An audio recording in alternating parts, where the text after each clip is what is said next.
नमस्कार, ऑनियन गुरुजी में आपका स्वागत है। और आज हम बात करेंगे बांग्लादेश में बढ़ी हुई प्याज की कीमतों पर, उसका भारतीय किसानों पर असर और सरकार आगे क्या कदम उठा सकती है। पिछले कुछ दिनों से बांग्लादेश में प्याज के दाम तेजी से बढ़े हैं। पहले जो दाम 60 से 70 रुपए किलो थे, अब सीधे 100 रुपए किलो हैं। स्थानीय मीडिया रिपोर्ट्स के अनुसार वहां के किसान कहते हैं उनका प्याज का भंडार खत्म हो गया है, अब माल सिर्फ व्यापारियों के पास है। यानी नई प्याज बाजार में आने तक दाम कम होने की उम्मीद नहीं है। बांग्लादेश के कृषि विभाग के वरिष्ठ अधिकारी जाहिदुल इस्लाम कहते हैं हर साल अक्टूबर से दिसंबर के बीच प्याज के दाम बढ़ते हैं, क्योंकि पुराना भंडार खत्म जाता है और नई प्याज आने में वक्त लगता है। नई प्याज आते ही दाम स्थिर हो जाते हैं। लेकिन इस बार हालत अलग है, क्योंकि भारत से प्याज का आयात फिलहाल रुका हुआ है।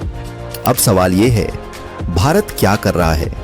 भारत में भी प्याज के दाम बढ़ रहे हैं और सरकार ने एक्सपोर्ट पर रोक लगा दी है। कुछ व्यापारी बताते हैं प्याज अवैध रास्तों से मेघालय, नागालैंड और पश्चिम बंगाल से बांग्लादेश पहुंच रहा है। यानी ऑफिशियल एक्सपोर्ट बंद है। फिर भी महाराष्ट्र के कई किसान नाराज हैं। उनका कहना है बांग्लादेश ने समय पर आयात नहीं किया, इससे हमें नुकसान हुआ। अब हमें उन्हें प्याज नहीं देना चाहिए।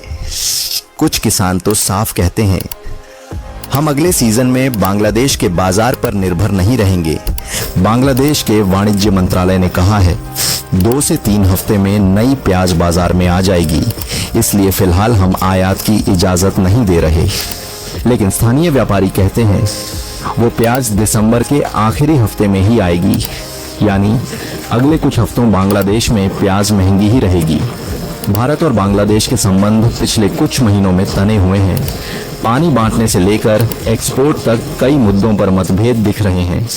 इसलिए कई एक्सपर्ट्स का मानना है भारत अब प्याज एक्सपोर्ट पॉलिसी और सख्त कर सकता है। बांग्लादेश में प्याज के दाम दोगुने हो गए हैं, आयात रुका हुआ है और भारतीय किसान इस बार ज्यादा सतर्क हैं।